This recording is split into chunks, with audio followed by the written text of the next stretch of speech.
Good evening, everyone. My name is Evan Stankovics, Adult Programming Librarian at the Northside Library, and on behalf of the Jefferson-Madison Regional Library System, welcome to the virtual presentation, Automated and Connected Vehicles, a Glimpse of the Vehicle of the Future. Thank you so much for joining us this evening, and please do continue to check jmrl.org for a complete and frequently updated schedule of programs for all ages. Tonight's event and all JMRL events are made possible by the incredible support of the Friends of the Library. This presentation is being recorded for inclusion on JMRL's YouTube channel and the JMRL podcast. Barring any technical difficulties, we'll hope to have them posted within the next few days. As a courtesy to this evening's presenters, mics have been muted. At the end of the program, there will be a designated time for questions and answers. Please type any questions into the chat box or the Q&A box, or feel free to use the raise hand feature to ask a question out loud. If a small question comes up during the course of one of the presentations, for example, you'd like the presenter to repeat something or clarify a term, please enter that into the chat box, and at the first opportunity, we'll attempt to address that. Otherwise, again, we ask that all lengthier questions please be held for the Q&A session immediately following the presentation. Without further ado, it is now my pleasure to introduce to you this evening's presenters.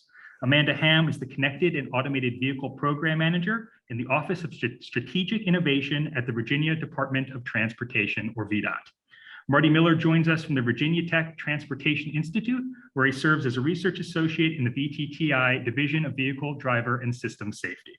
A special thank you to both presenters. I was lucky to get a little sneak peek of parts of this presentation a few days ago, and it is really fascinating. So thank you both for being here. And with that said, I'd like to turn things over now to Amanda Hamm to get us started. All right, I'm going to share my screen and get us ready to go for this. I am so excited to be here. Evan, can I get a thumbs up that the presentation is showing? Awesome. So as Evan said, I am the VDOT Connected and Automated Vehicle Program Manager, and kudos to him for getting the entire title correct in my office because it is a mouthful. But I'm very excited to be here, not only because of the fact that I adore libraries and books, and I'm happy to support any such public library event, but also to share with you about this new and upcoming technology, not only because of the DOT work, but also because this is really starting to impact our communities. And we're all going to need to have sort of some opinions and some thoughts on how this transformative technology impacts us in the future. So the next thing I want to do is cover what I'm going to organize what I'm going to talk about today. So first off, I always do an overview of the technology just to make sure everyone understands the terms and to give you an idea of where the tech is in development. Then I'm going to go over what VDOT's CAV efforts are and what our partners work on, along with sort of cueing some thoughts about CAVs in the future. First and foremost, if you hear the term connected and automated vehicles or anything associated with it, self-driving, autonomous, highly automated, even some flying automated vehicles have started to show up in the news. If you hear those, if you're like me, you think of the things that you watched on TV growing up, all of which were solidly in the realm of fantasy. I have to admit, a special partial favorite of mine was Inspector Gadget. It was both sassy and in the live action, it had a Skittles button. So I have a lot of strong thoughts on these various images. And it's very tempting to think that the technology in the real world either has to match that or will never match it. The truth is somewhere in the middle. So let's start with sort of what the terminology is in the real world and not in the world of Knight Rider.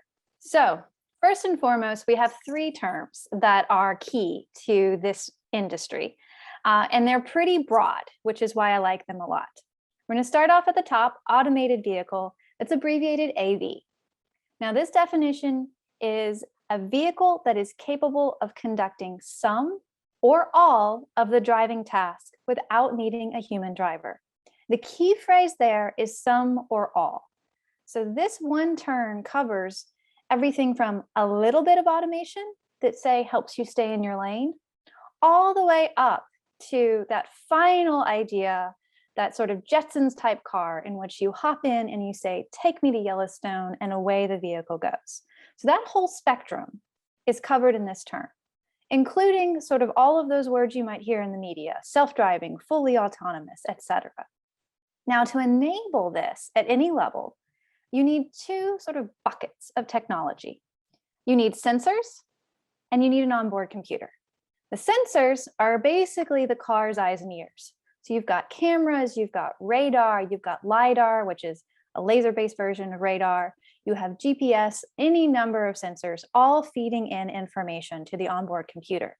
And most of those sensors are spread out around the vehicle. So you're going to have basically 360-degree coverage, maybe not with every single type of sensor, but overlapping in a way that the onboard computer gets a wealth of information from these sensors about where the car is in relation to its environment. The onboard computer has software within it that then decides what to do with that information, or how the car should and shouldn't act, and is basically the brain of the vehicle. Now you'll notice that the technology here is all self-contained. It's all in the vehicle. This is a difference from the next term, which is a connected vehicle, or CV. This is a vehicle that is capable of sharing and receiving data from an external source. This is a wireless external source, so it's not connected physically. And so examples are other vehicles, infrastructures, cell phones, pretty much any device that can communicate could eventually evolve into one that could talk with vehicles. Now, again, there's a range to this definition. It can go from the most basic version, which is if you've ever been in a vehicle that had Bluetooth and you had Bluetooth on your phone, you could then play your favorite music via the Bluetooth on your phone or on your vehicle. Same with, say, your directions for Waze.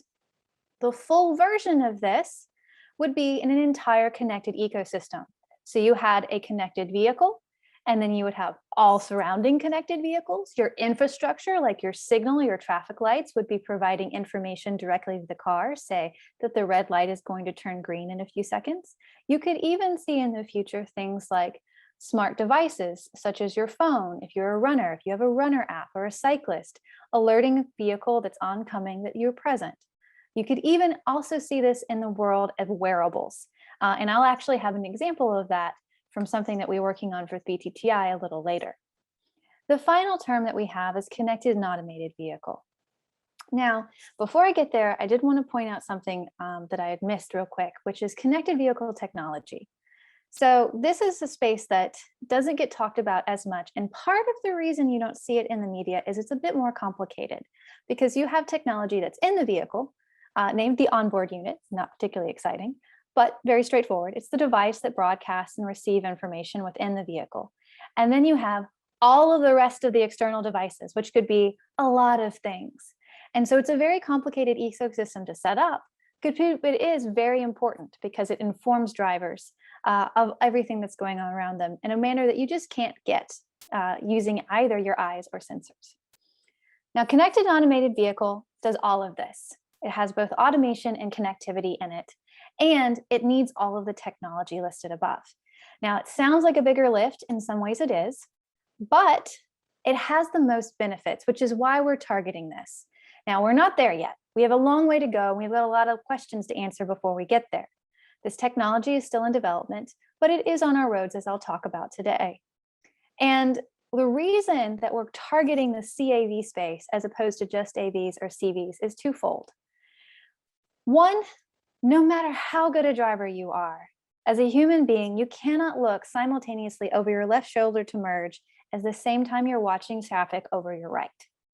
We can't look in two directions at once. You can be really good, you check all of your mirrors, you've got hands on the wheel, you understand the rules of road, you have your seatbelt on, which has nothing necessarily to do with vehicle operation, but is always a good idea. And even in all those situations, you just can't take in a 360-degree view of the car, but you can in an automated vehicle because of the sensors and the onboard computer, which is designed to process 360-degree information. Now, both of those, human and automated systems, are limited by what you can sense. So if you have a blind corner around which there's a crosswalk with a pedestrian in it, no matter how good those sensors are or how smart that software is, it doesn't know the pedestrian's there. That's where connectivity comes in. A message coming from, say, the pedestrian crosswalk button, that when it's pushed, the crosswalk is active. That message coming into a vehicle informs the driver, whether it's human or automated, of something that they could not sense. You combine those two, and you start seeing the safety and efficiency benefits, and particularly the accessibility benefits, because at the end of the day, there are millions within this country currently who cannot operate a vehicle for whatever reason. They may have vision impairments, other impairments. They may just not be able to afford one, where the CAV concept of the future could eventually solve that problem and provide them with an access to transportation and thus the wider world that they don't have today. But we have a ways to go to get there. So really quickly, I'm going to cover a little bit more about the technology just because Marty's going to talk about some really cool things coming up. And so hopefully this will help sort of understand and lay the groundwork for that. So diving a little further into automated vehicle technology. So again, automated vehicle is capable of conducting some or all of the driving task. Now, the Society of Automotive Engineers, known as SAE, was kind enough to recognize that such a broad term would probably need a little bit of division as we worked our way through the getting ready for this tech. So 5 of the levels below are included in automated vehicle. The one that's not is level 0, no automation. Think 1960s Corvette, top down, every decision made is made by that human driver. Everything after that in automation is included in an automated vehicle and involves the car taking over some portion of the sort of driving decision making or driving maintenance. Thinking of something on the smaller end like cruise control or lane keeping. You still, as the human driver, have to do the vast majority of the driving, but a smidge is taken over by the computer. This goes all the way up to level 5. Level 5 vehicle is what I like to think of as the postal service vehicle. Come rain, come snow, come dark of night, this vehicle will get you there regardless of having a human's input. Now, where are we today? The answer is smack in the middle. And we have a bit of a different answer if you ask me about what you can go out and purchase, so a production level vehicle as it's known in the industry, or whether you're talking about something at the research level. If you wanted to go get your hands on this technology, you would be looking at a vehicle between level 1 or level 2. So this is still where the human being is responsible for monitoring and taking control at the split second. So really you're responsible at all times. And the driving automation is mostly assisting you. Levels 3 and level 4, where you start having moments or periods or sort of locations like a mapped highway, for instance, where you could arguably as the human driver pay less attention, that's still in research. So we're smack in the middle, as I said. Now on the connected side of things, I promise I'm not going to go through all of this because it looks very scary, very technical, and it's taken me a long time to get all of the understanding of all these little details. But on the connected side, remember I said that it's all about the external stuff for the most part. So the previous slide was automation and it was all talking about the capabilities of the technology in the car. This is the connected side of things. And now we're going to talk about all the stuff on the outside of the car.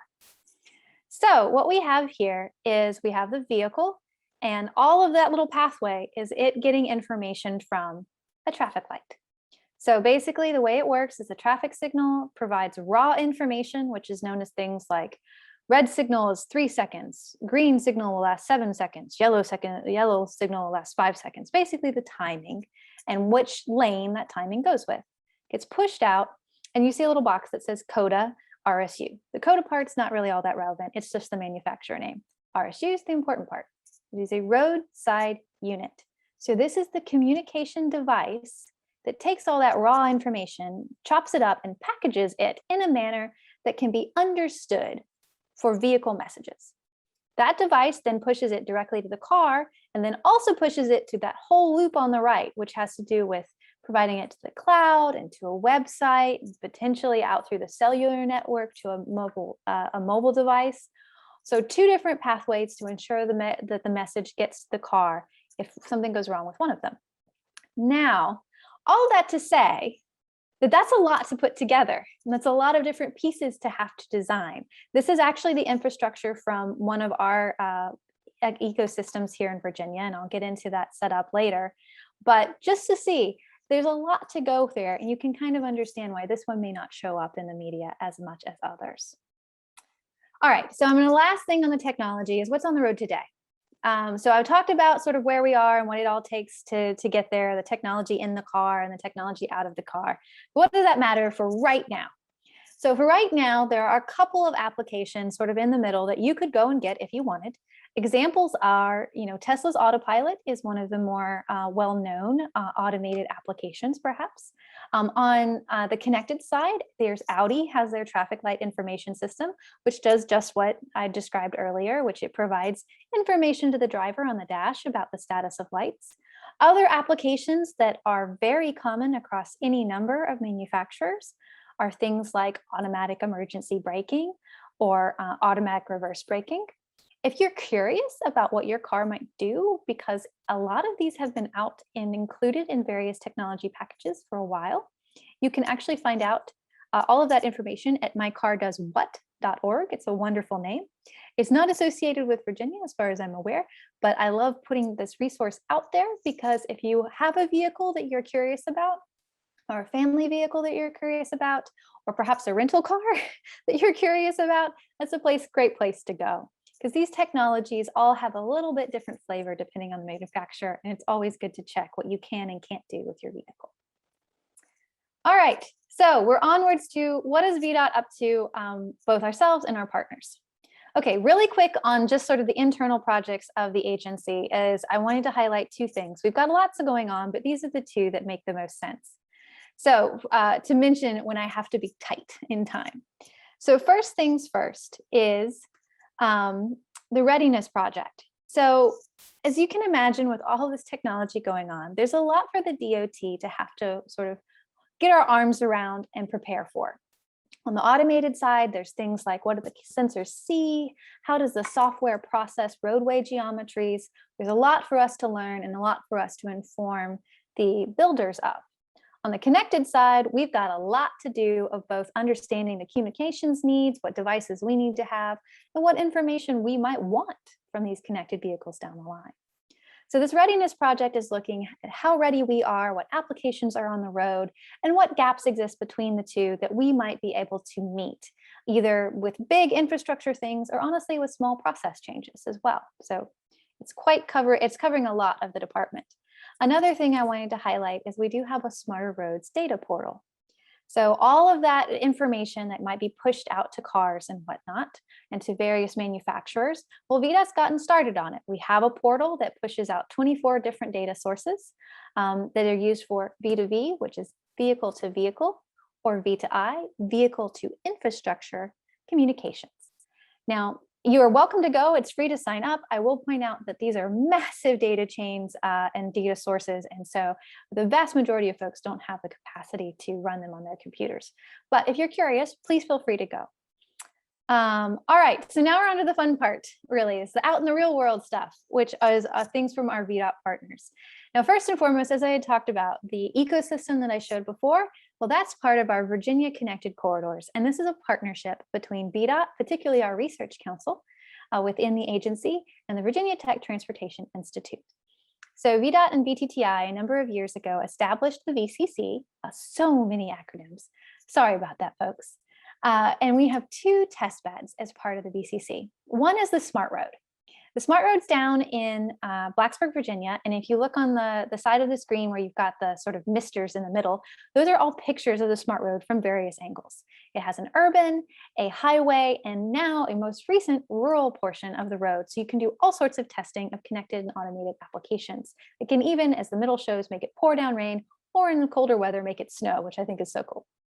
So that's the Smart Road down in Blacksburg. Up in Northern Virginia, we have on live roads a series of devices that make for a connected corridor. So it actually provides broadcasts out into the world that researchers can use to test in real traffic. And I'll have an example of that in just a minute. Before I get there, though, I did want to highlight some of the other things we're doing with VTTI. I'm going to touch on a couple of these. You'll notice there's a theme, and that it is work zone safety. Unfortunately, there are a lot of incidents and fatalities that happen around and in planned and unplanned events. So those are construction and maintenance, and then also just other incidents on the roadways. And we have lots of roadway users and lots of our workers who find themselves in unfortunate circumstances every year, and those numbers are rising. As a result, we really have put a lot of time and effort into trying to improve the safety in those spaces. These are 3 of the efforts on the CAB side. One is the work zone builder app. So if you think about a work zone, particularly one that's, say, responding to an incident or in the rain, it's very hard for us to keep track of down to the minute where everything is. People are setting up, trying to clean quickly, setting down. And so we would have designed this app to accurately build digital maps of work zones so we can improve internal sharing of where the work zones are, but also eventually push that information out to third parties like Waze. Now, these are all under, research and construction. They haven't been operationalized yet, but that's the end goal. We also have the connected smart vest.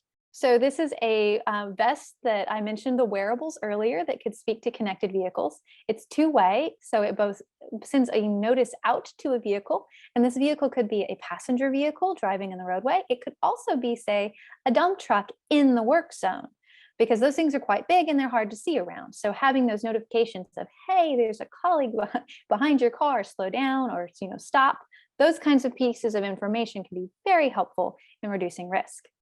In addition to having the messages that go out, the vest also bring messages back.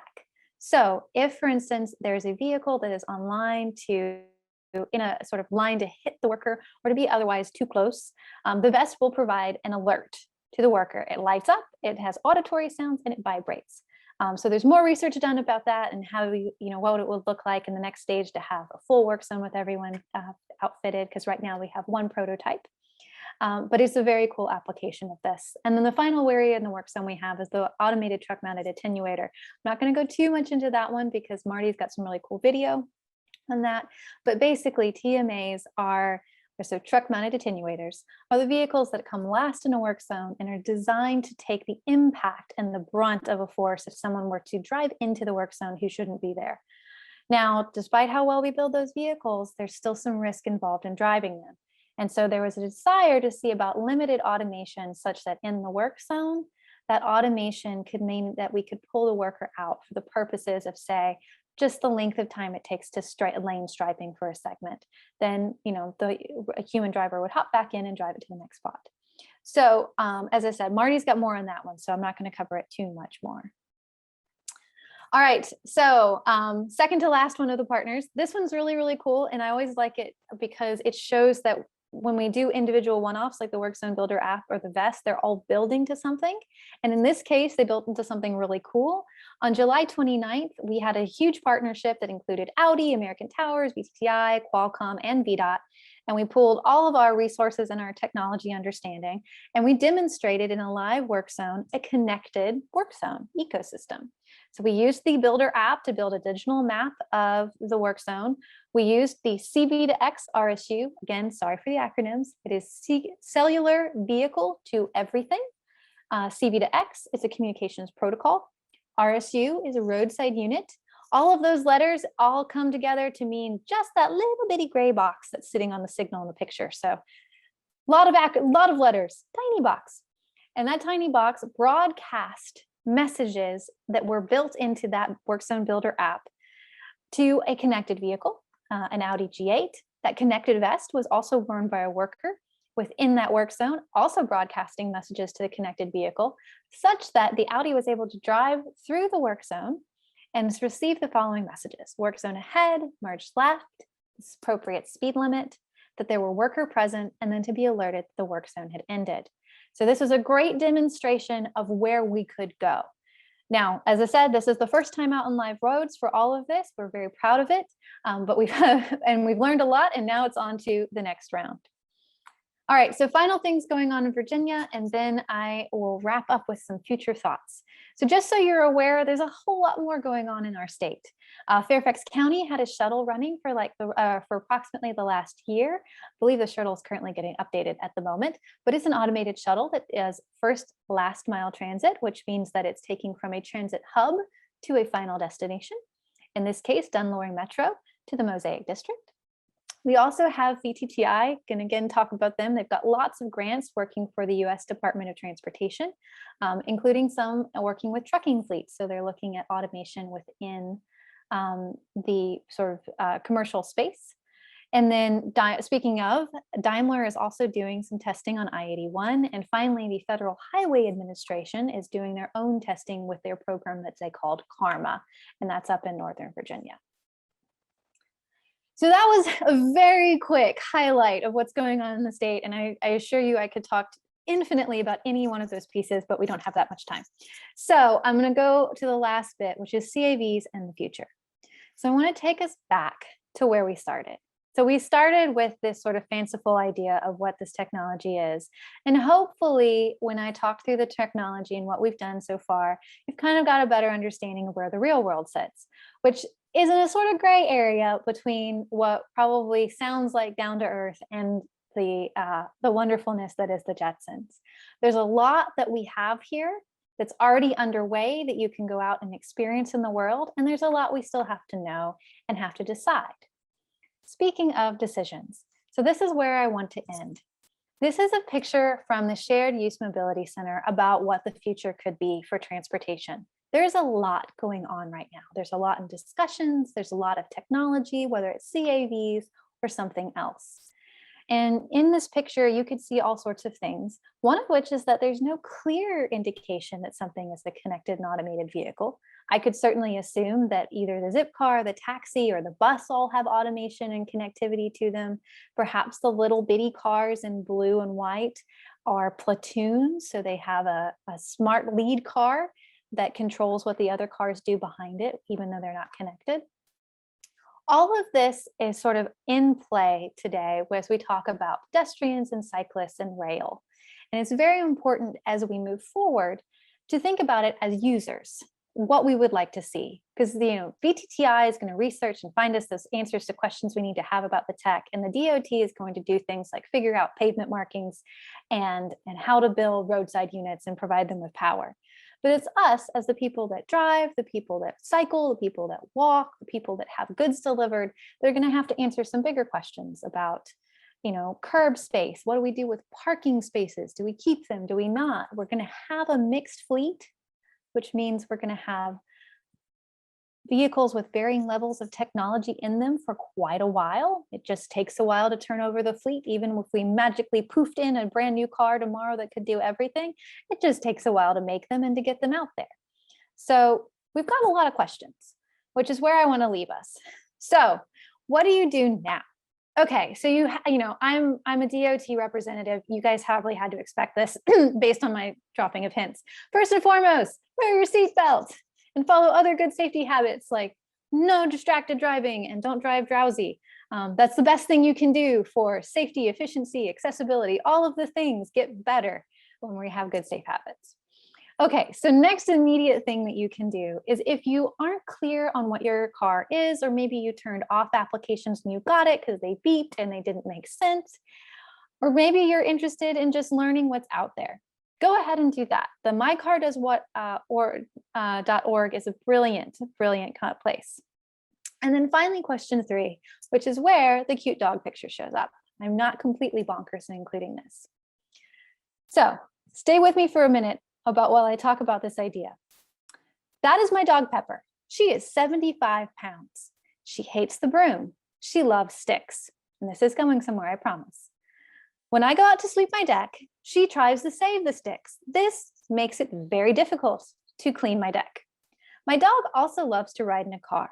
And it occurred to me one day that if I had an automated vehicle, or if I could say summon one like an Uber and say, I'm going to put my dog in the back of the seat and have her just drive around the neighborhood at 5 miles an hour. It's a very quiet neighborhood. My neighbors would have the hilarity of seeing this happy face just staring out the open window, smiling at them.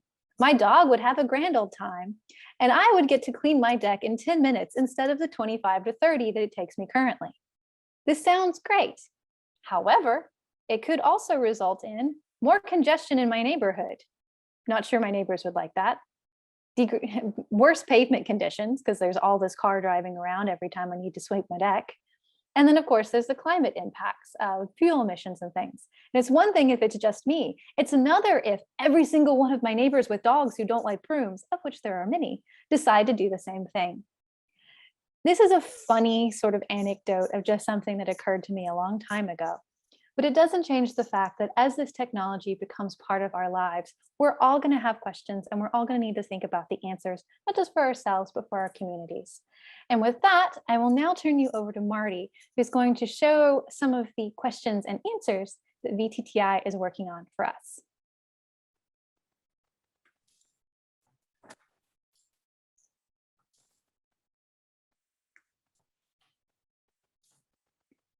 Give me 1 second to pull up my slides.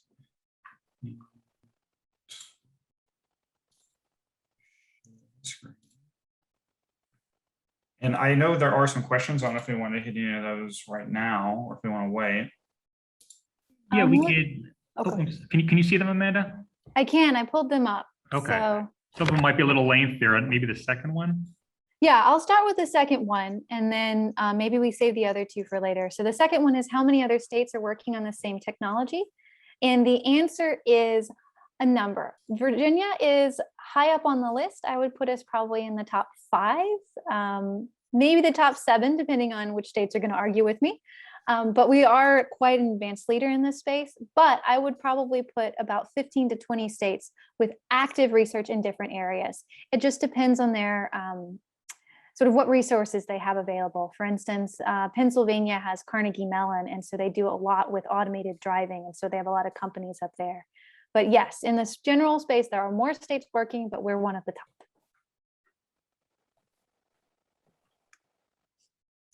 Thank you, Amanda. And as an aside, real quick, there's a question. Do you have a preference, Amanda, for Audi or Tesla? I don't have a preference. Personally, I don't have a preference. My vehicle's like 10 years old. So, and alas, that is not part of my job, that I get to go and play with the technologies. And further, I'm also not allowed to have a preference as part of the DOT technically. So on both cases, both personally and professionally, no preference here. Great. Thank you. All right, so we'll turn things over now to Marty Miller. Okay, can you just confirm my slides are showing okay? Looks good. Yep. Okay, great. All right. Good evening, everyone. Yeah, my name is Marty Miller. I'm here to talk with you about some of the work that we're doing at VTTI. Most of it, or a large portion of it, I should say, in collaboration with VDOT in the area of connected and automated vehicles. So before I get directly into that, I would like to just kind of talk a little bit about who I am and what I do at VTTI. So I'm a research associate in the Advanced Vehicle Systems and Interfaces group, and that's within a division called the Division of Driver, Vehicle, and System Safety. And what we do and what I do essentially is essentially experimental design for manufacturers and other entities that need to test out new equipment, new safety technologies, or convenience features for vehicles.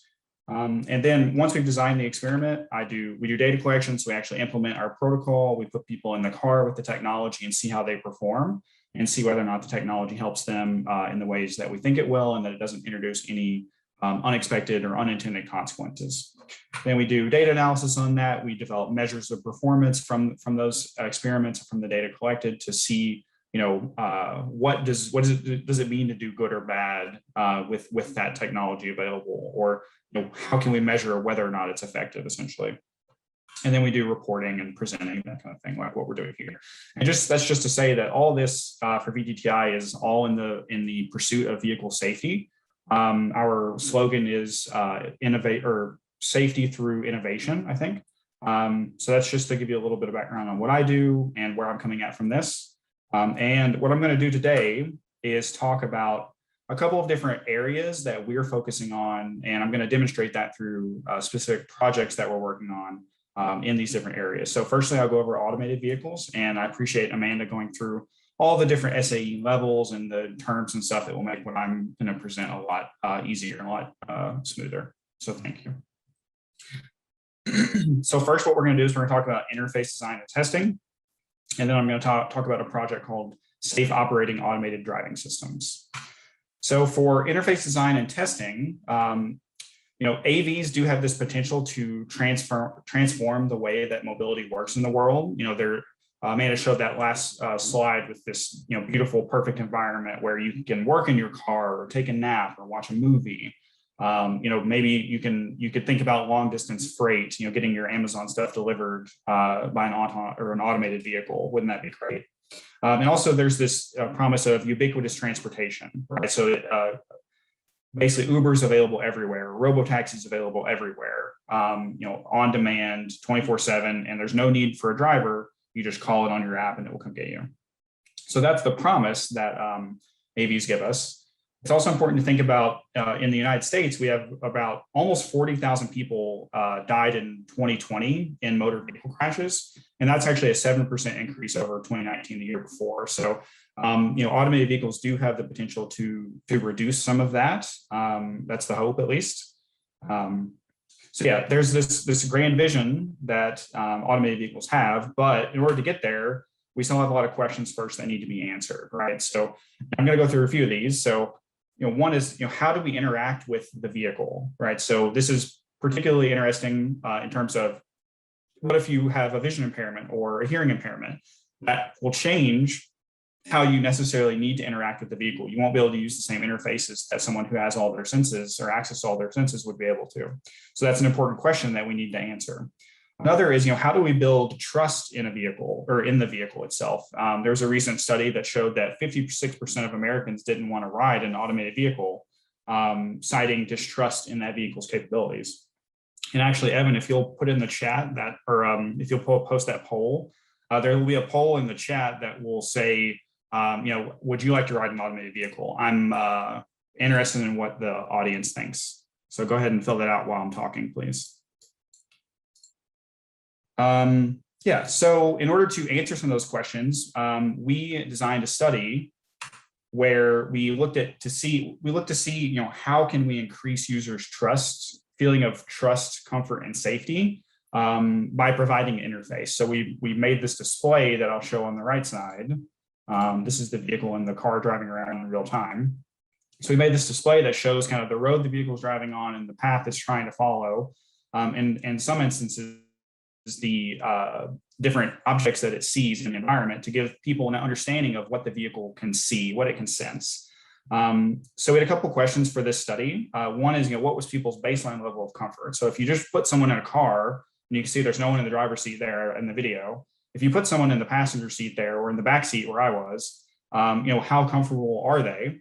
And then in addition to that, what interface modality? So auditory or visual makes users feel the most at ease. So is it the visuals down here in the bottom where you can actually see the car and you can understand that, okay, it knows where it's at in relation to the lane lines. It knows where pedestrians are. For instance, it knows where it's supposed to, or I can see where it's trying to go.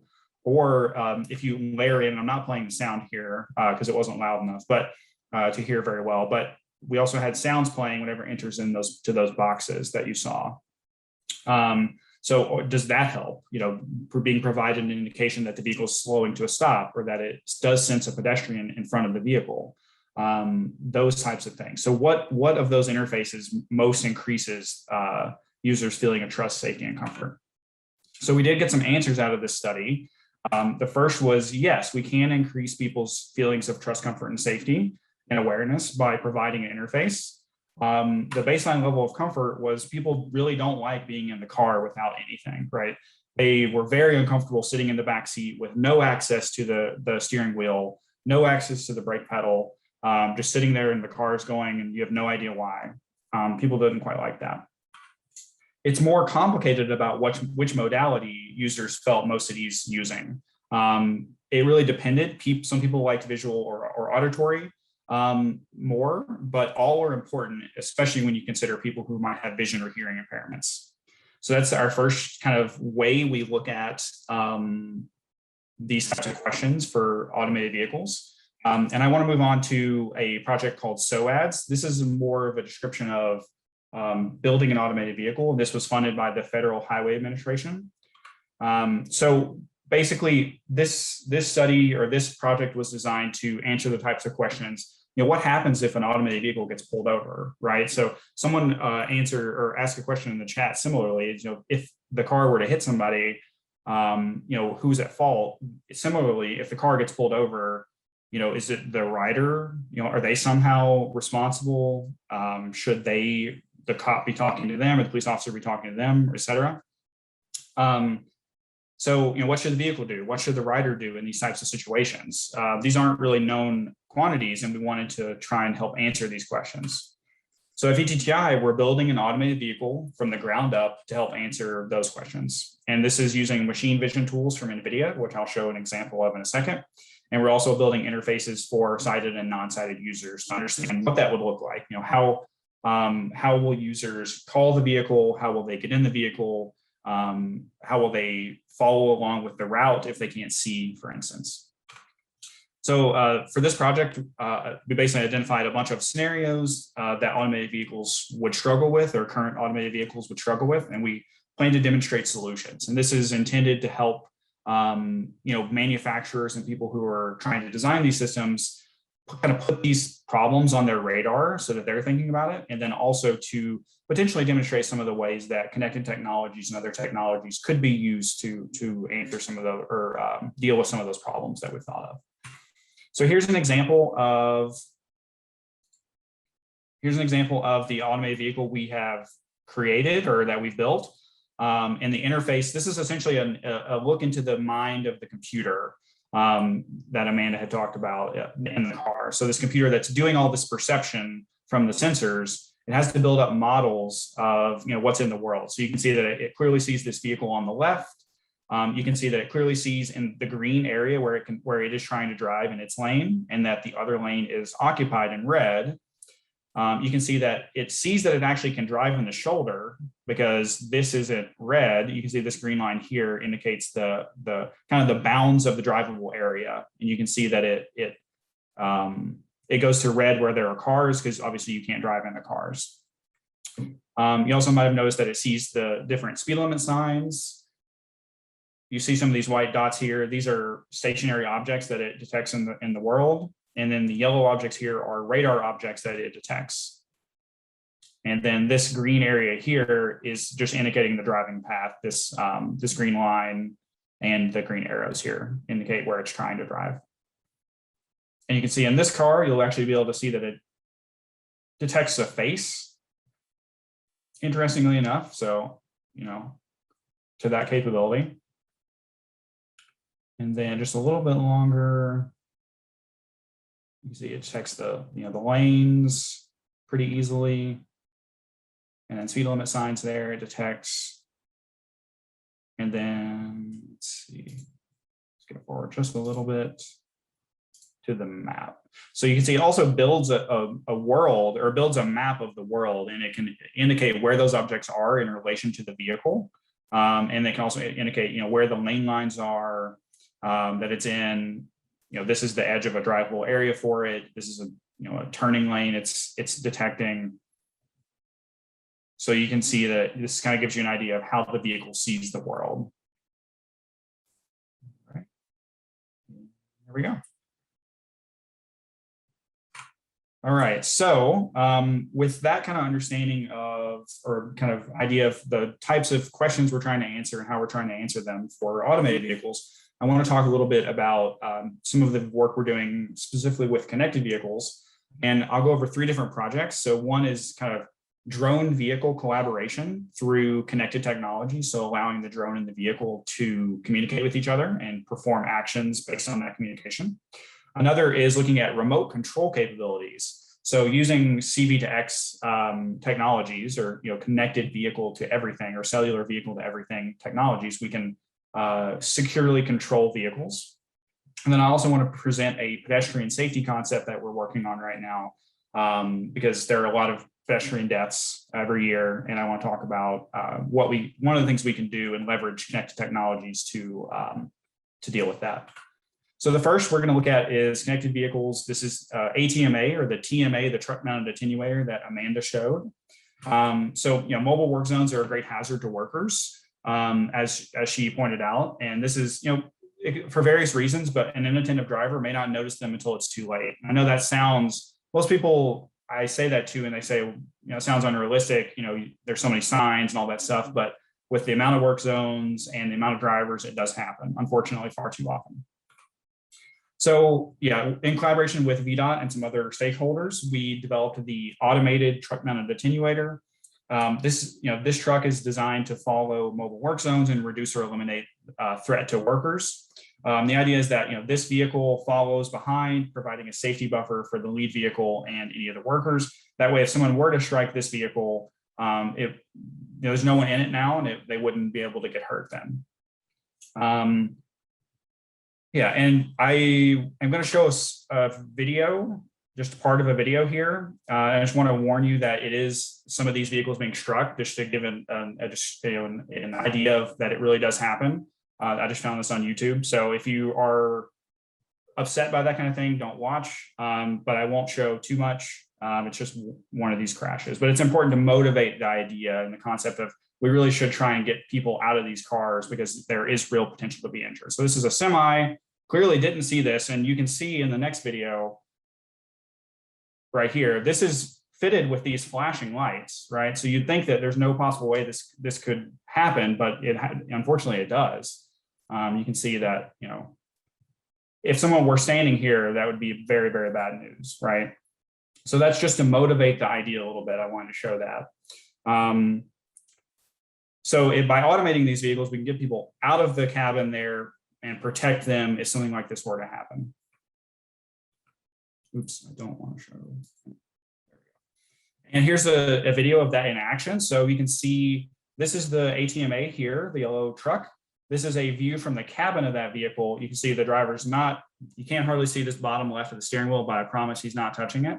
And you can see the interface here that's designed for, this person's only sitting in it as a safety driver, just in case something were to happen, but the vehicle you can pull him out and the vehicle will function without him in it.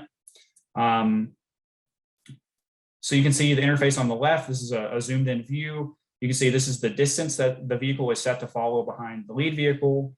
You can see the speed of both the ATMA and the lead vehicle. The lead vehicle is going 10, the ATMA at 10.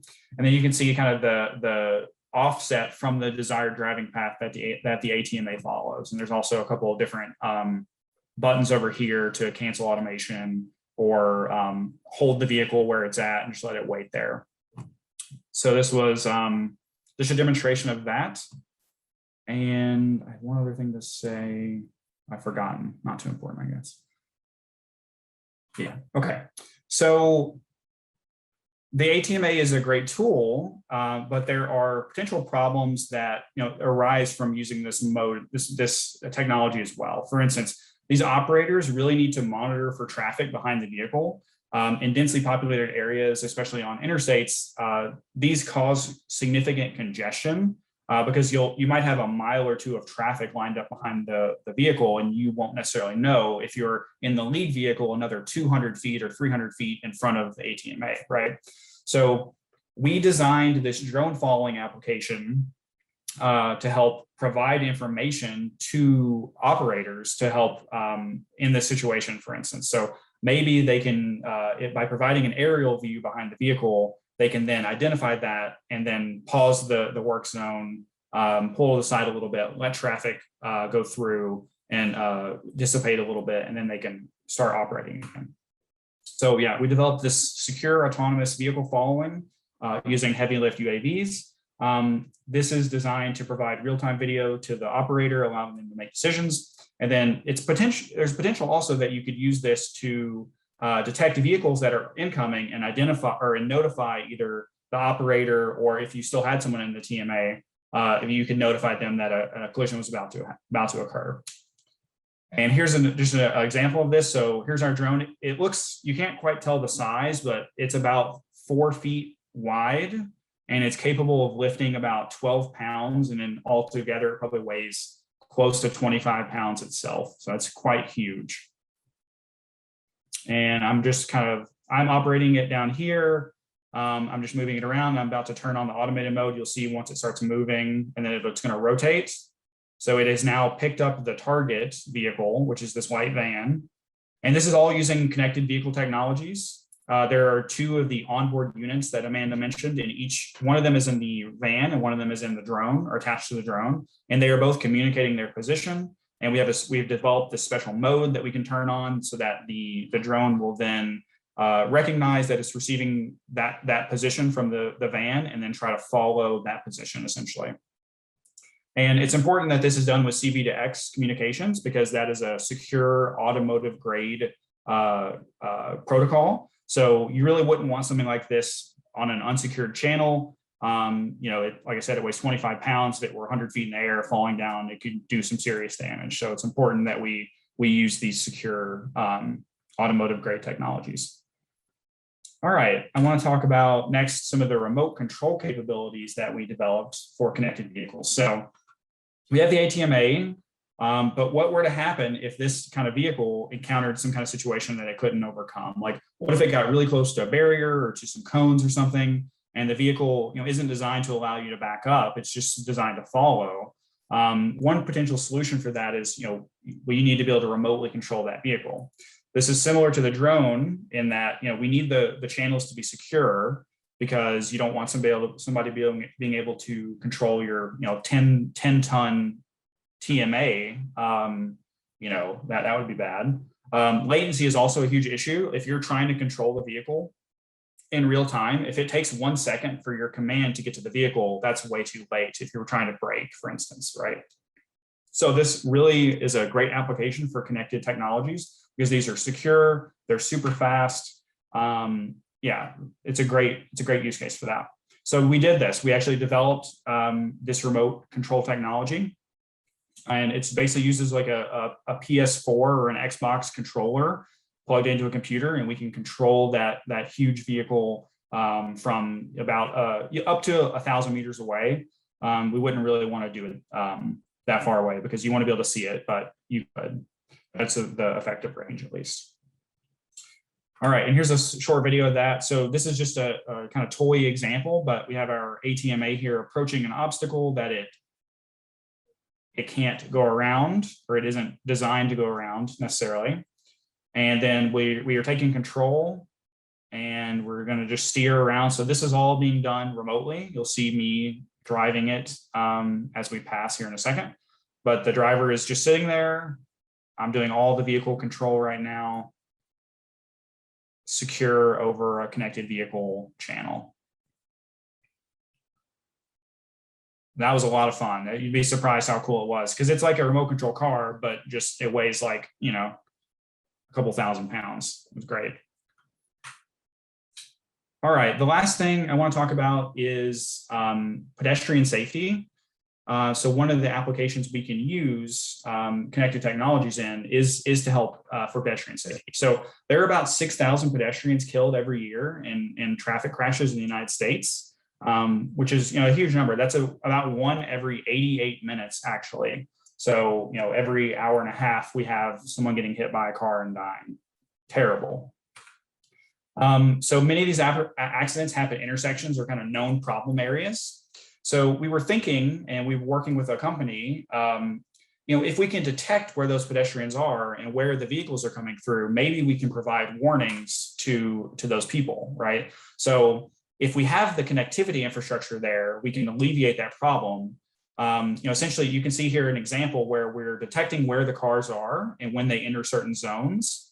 And we can also detect where the pedestrians are walking. So using the connected vehicle technologies, as you can see, actually, let me rewind just a little bit. I want to show this. This person crossing outside the crosswalk, for instance, right? We can actually know when that's happening and detect when that's happening. And we can issue alerts to this car and this car saying, there's someone crossing where they shouldn't be, just heads up. So this is a potential use case that I think could be really effective. The other thing that we're working on for this project is creating kind of advertising boards. You might see those advertising boards sometimes at bus stops. We want to flash to to pedestrians. There's a vehicle about to run through the light.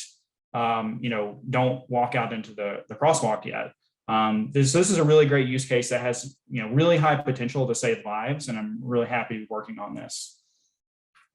So I know I went through that really fast, and I'm happy to talk about any of these things in more detail after I'm finished. But I just want to go through some of the conclusions here and talk through some of the takeaways. So for automated vehicles, these have great potential to reduce fatalities and improve mobility. But we're not there yet. There are a lot of unanswered questions that we're working on. some of these that we brought up today is, how do we develop trust with users? How do users interact with the vehicle? And how do we share the roads with others? So a mixed fleet is what this is called. These are all really important things that need to be addressed before this technology is really ready for prime time. And unfortunately, it's not there yet. But like I said, we're working on it every day, and hopefully we'll be there soon.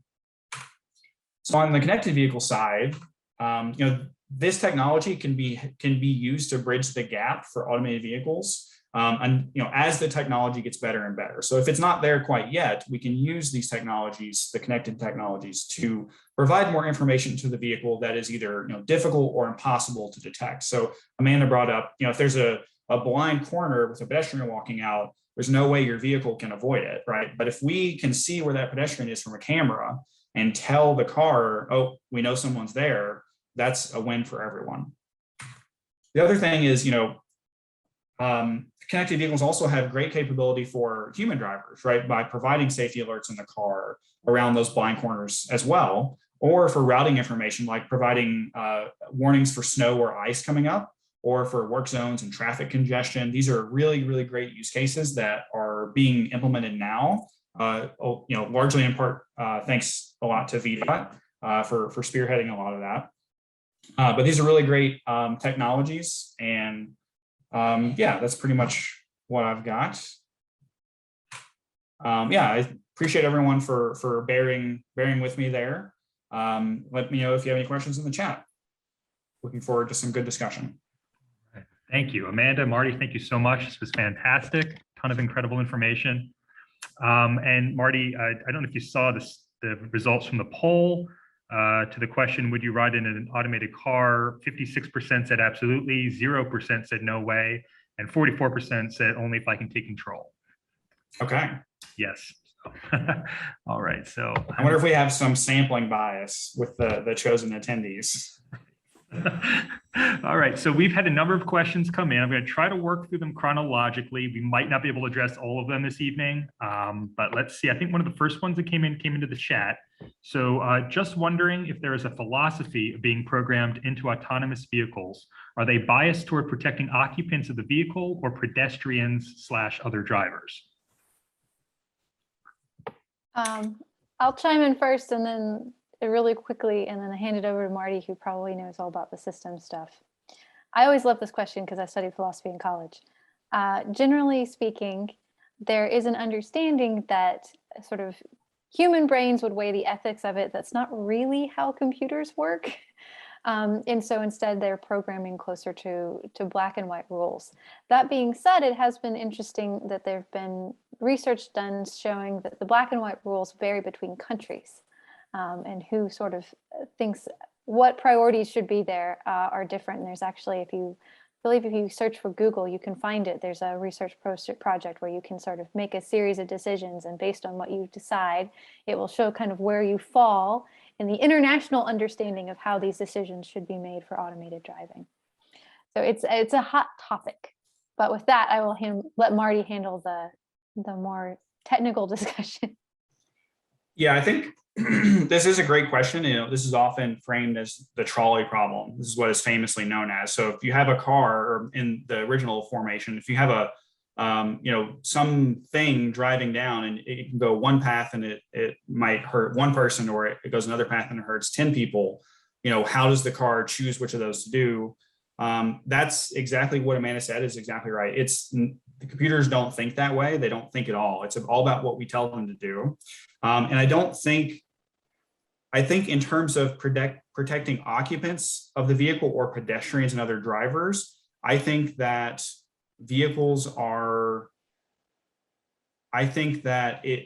protecting others is typically the highest priority, because you wouldn't want to hit a pedestrian with a car, for instance, right? You would do pretty much anything you could to not do that, because the likelihood of injury or fatality is much, much higher than you in the vehicle. So that's one thing. The other is that, the driving policies for these are often in terms of, don't hit things. That's the kind of number one priority, right? So it's less about prioritizing. It's less about bias one way or the other. And it's more about try not to hit anything and just do the best you can at that. And whatever decisions get made will be in that end, to that end, I should say.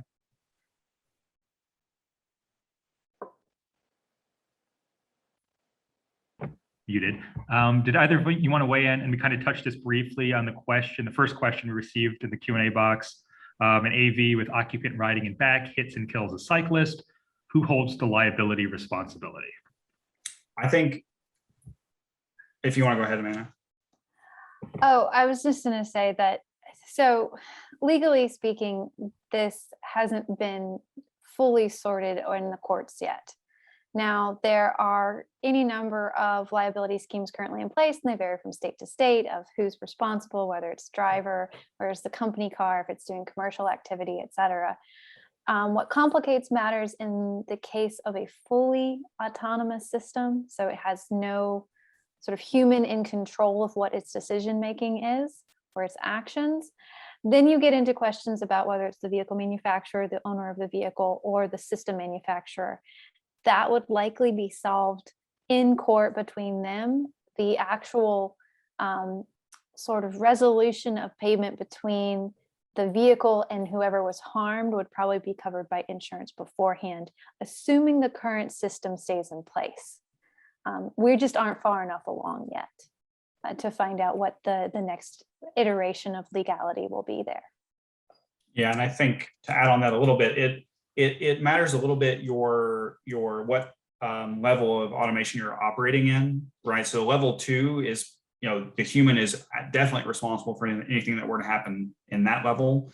Level 3, it depends on whether or not the system is, it would depend on whether or not the system is active or, operating in certain types of environments. So that complicates things even further a little bit. Thank you. Let's see here. So Amanda, excellent presentation. Love your dog story. Thank you. All right, so moving on here. And you kind of touched upon this, Marty, if you want to elaborate a little more. Are you reading the question also with me there? Yeah, I am. Yeah. I'll read it out loud in case anybody can't see it. This is a great project by VDOT and VTTI on the smart work zones with CAV. Wondering what facility type, interstate versus non-interstate, this deployment was tested, evaluated. The follow-up to this is there any message displayed to the motorists entering the work zone section through the roadside message board or smartphones if there's a crash or backup queue, build up, or inclement weather? Thank you. Yeah, I think that was done in Northern Virginia, I think, in the VCC monitor. And you actually could download an app, I think, that would provide messages for certain events. Is that right, Amanda? I think. Technically you can. It'll tell you the status of the lights. It's a SPAT message, so signal, phase, and timing. So that was done on our arterial, so not an interstate or highway level road, but it is going to be a sort of a secondary road that is heavily trafficked. Was where this particular one was done. The first round was done on the smart road. Obviously do that first round of testing before you go live. But the actual physical was there. The idea of the eventual potential broadcasting either with messages to the phone or something like that, we are looking into those possibilities.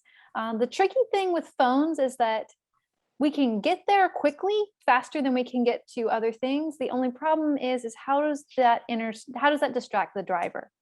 If it's connected with the vehicle such that it broadcasts on the dash, maybe you don't have as much distraction, but then you still have to spend time developing the interface between the cell phone and the car. So there's lots and lots of questions there. We're exploring all of the options. We just constantly have to weigh how much information given to the driver when before we start doing information overload and everyone just ignores them all. Yeah, and that's a great example of, like I mentioned, unintended consequences.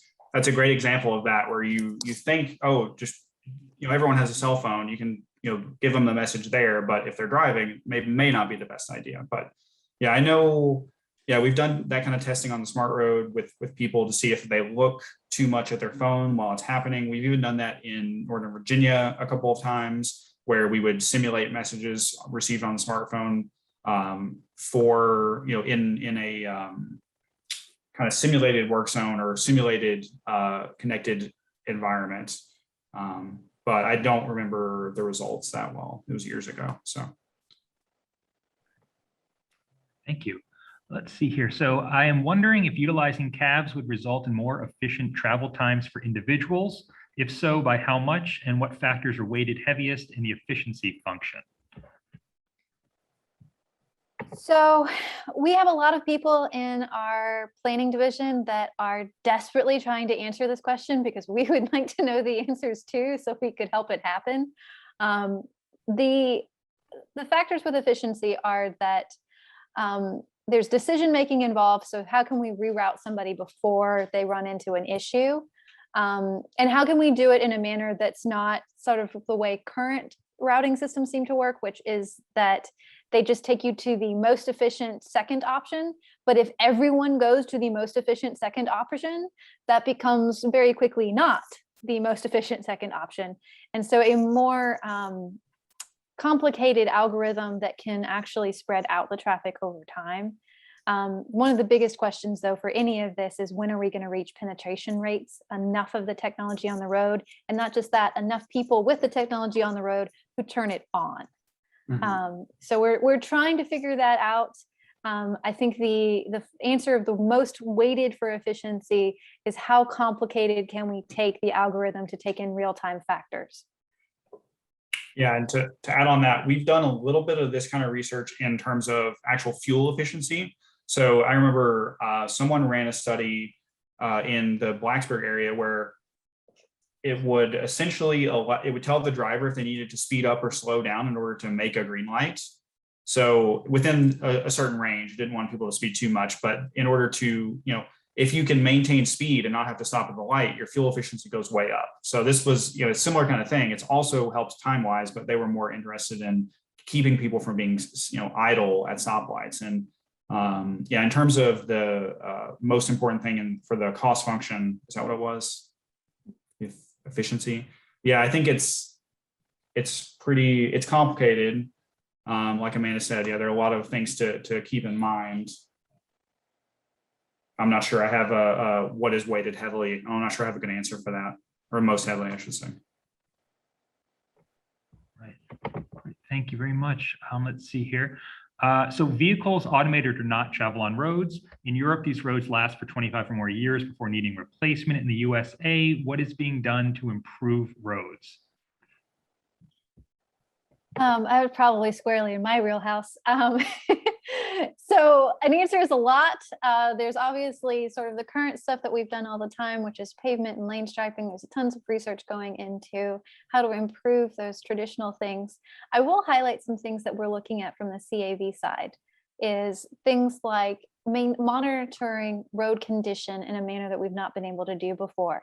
Assuming connected and automated vehicles have all these sensors that are going to be driving out on the road, in order to function, they'll be videotaping basically all of our roads for us all of the time.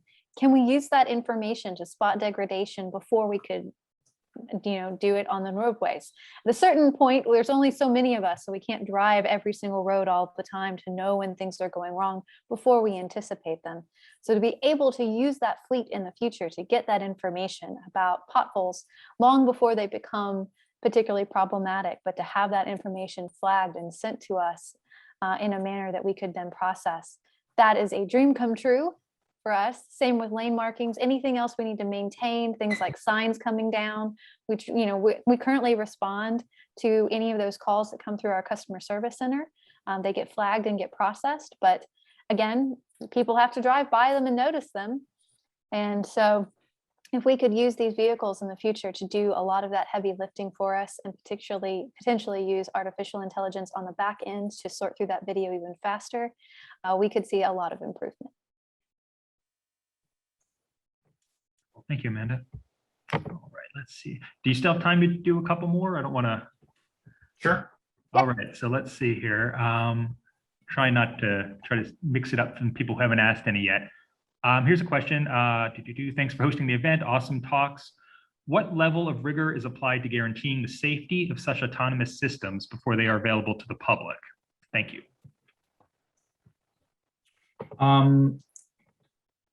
That it's a lot, I should say. It's, what we see right now with the deployment of these automated vehicles, a lot of these companies have been developing things for more than a decade. I know Google, with their, even before they had Waymo, were working on automated vehicles, and they've been working on it for more than 10 years.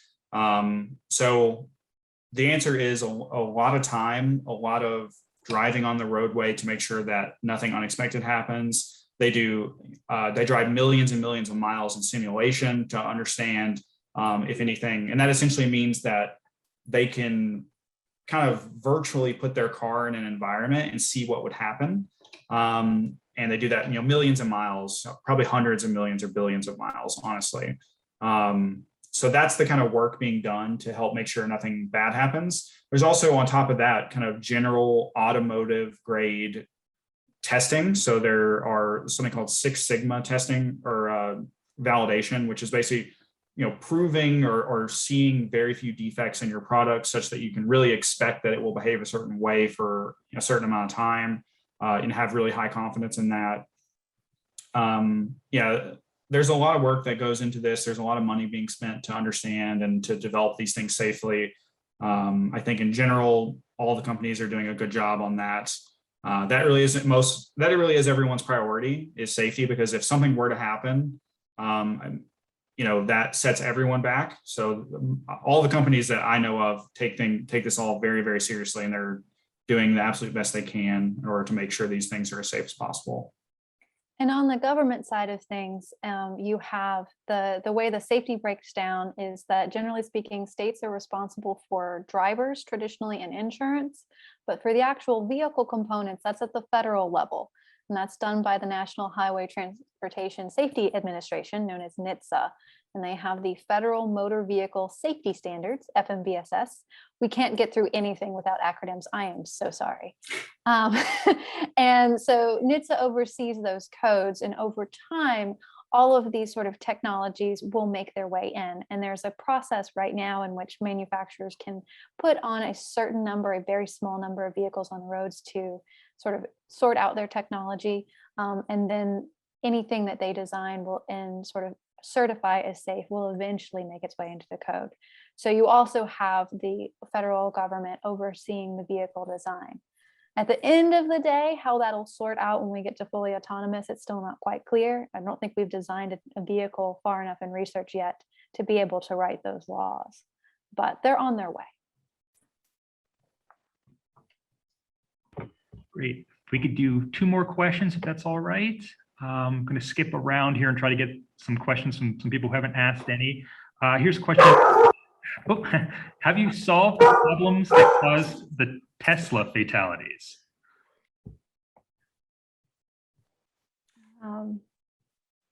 So that's a complicated question.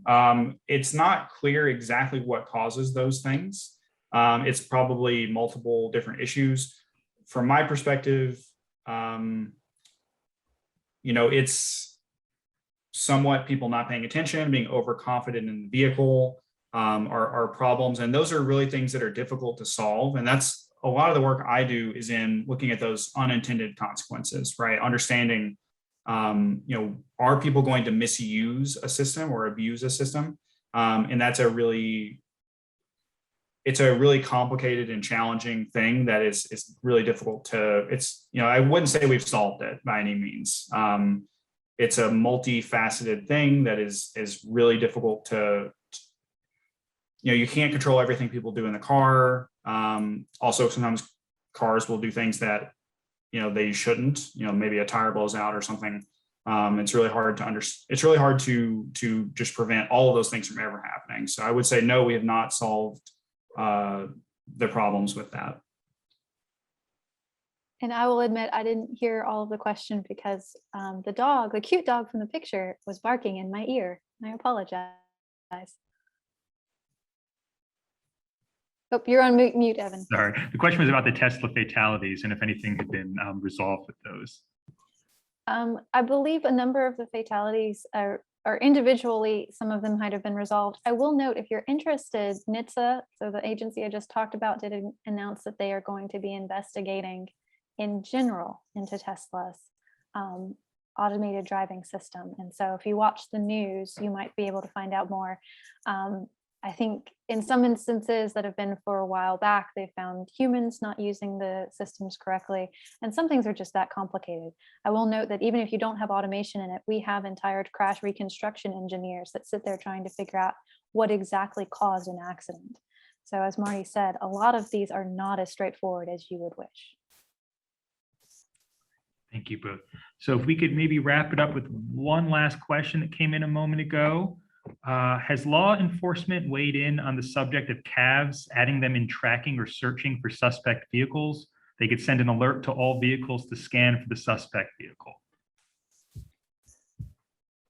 So law enforcement has weighed in. I don't know if they've weighed in on that particular topic yet, in part because that's more broadcasting into a vehicle, which probably would be done from a central system. And actually probably would more likely go through DOT infrastructure at the request of, say, state police. Which I'm not aware of at the moment, in part because law enforcement is most currently concerned with figuring out how to respond to automated systems on the roads. So knowing whether or not what's driving the vehicle they're trying to pull over for whatever reason is either an automated system or a human driver or some combination thereof. That is a major question, and there's lots of answers being floated around. At the end of the day, connectivity will likely answer it, where there'll be a unit within the police vehicle that could receive that information. But for now, we're trying to figure out some sort of shorthands. In general, also law enforcement's been looking at connected and automated vehicles for all sorts of sort of directing traffic and emergency response. In particular, we're looking for alerts that get drivers aware of and out of the way of emergency vehicles. I don't know about you all, but I've been caught in any number of situations where I really wish I knew what the ambulance driver or the police officer would like me to do on a crowded highway. And the hope is that those systems will come online in the next few years as well. Yeah, I don't have anything to add there. Great. Well, wonderful. Amanda, Marty, thank you so much for taking the time to do this. This is fascinating. I'm sure we could talk for hours more, but we'll let you go. I'm going to plug everybody. I'm going to plug a link into the chat box. It's a feedback form. Please take a moment to fill it out. It's a ton of help for us as we're planning programs. Let us know what you thought about tonight. Let us know what you'd like to see in the future. Again, thank you for everybody who attended this evening, and we'll probably have this posted on YouTube in the next couple of days. So if somebody couldn't make it, just check out our JMRL YouTube channel. And again, Marty, Amanda, thank you so much. This was fantastic. Great. Thank you. Thank It's you great very to much. be here. Yes, awesome. All right. Thank you, everybody. Have a good night. Thanks.